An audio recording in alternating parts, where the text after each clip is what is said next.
All right, we're back with another installment of Tennis Talk Daily. I'm Aaron Knapp, your personal tennis talker, and we've got such great and interesting matches happening, but one that I wanted to reflect on. We're in the lull period between day 6 and day 7, and the one match that I watched more of that I wanted to make a comment on was this Chung versus Zverev, where the young South Korean Hyun Chung stages an upset in 5 sets and in fact took the world number 4 to the bagel shop in the 5th set. Zverev fell apart and Chung looked very strong. The significance, of course, is that Chung is going on to face Djokovic in the 4th round, not probably, definitely. So this is going to be a very, very challenging, I think, experience for Djokovic. Arguably, it will be his first real challenge of the tournament, and Chung is on fire, brimming with confidence. His game very much rests on just the precision, very low unforced error percentage. He will get balls back. He's very fast, very quick to the net. He's got something I love in all tennis players, and an opportunity, a strategic opportunity. All tennis players should adopt this very simple change in form, but it's one of the reasons I don't like Nick Kyrgios, because he lacks this attribute, but it's a high serve toss, and Chung tosses the ball amazingly high, because I don't think he's a very tall guy. Zverev also tosses the ball very high. Federer himself is actually very tall as well.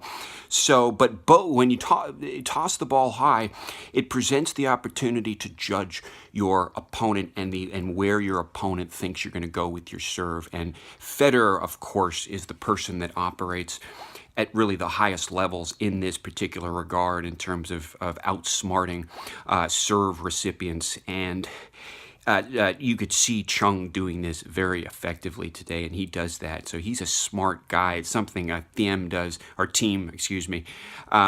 as well, and he's going to be looking at a 4th round too, although we're not going to talk about that. Listen, this is going to be a very, very exciting, competitive round for Novak Djokovic, 4th round, and it is going to be the test. It's going to be the test. I think it really is. If he can get over Chung, and if Chung's playing well, say they go to 4, maybe 5 sets, this would be a good thing for Djokovic. It would get him warmed up, because he needs to prepare for that quarterfinal with likely Dominic Thiem, and then later the match we've all been waiting for, and all of us are starting to talk about, which is the Djokovic-Federer semifinal. And that is probably going to happen. It's my prediction so far. We'll have to see what Djokovic does, but Chung, know this, presents a huge, huge challenge, and it is playing very well and has a very, very bright future in the sport. He is capable of staging an upset. Remember, Chung is now 2-0 against the world number 4. Now, the rankings are a little strange right now, given the absences, the hiatuses taken by some of the players. But Zverev is a top 10 player at the very least, as a de facto matter.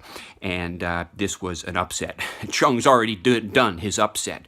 But the one factor that can enable us, I think, to kind of qualify the significance of the Chung victory against Zverev is that Zverev actually has a history of these kinds of results at Grand Slams. In fact, he's never been to a quarterfinal. So that's significant too, but Chung looks objectively, even in light of that contextual factor that Zverev has not been doing, is kind of consistent with Zverev's history, still Chung looked very good and is going to give the great Novak Djokovic a run for his money. And I personally, at this point, am rooting for Djokovic, because everybody loves a comeback kid.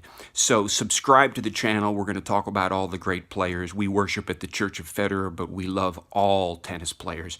And we I'm particularly interested in seeing what Novak Djokovic can come up with here.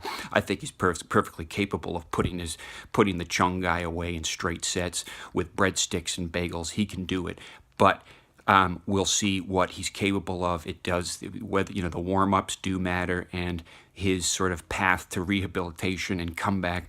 It does take some time sometimes. It didn't take long for Roger Federer, but he is kind of a superhuman person. So is Djokovic. My son's calling me. Subscribe, hit the thumbs up button. Talk soon.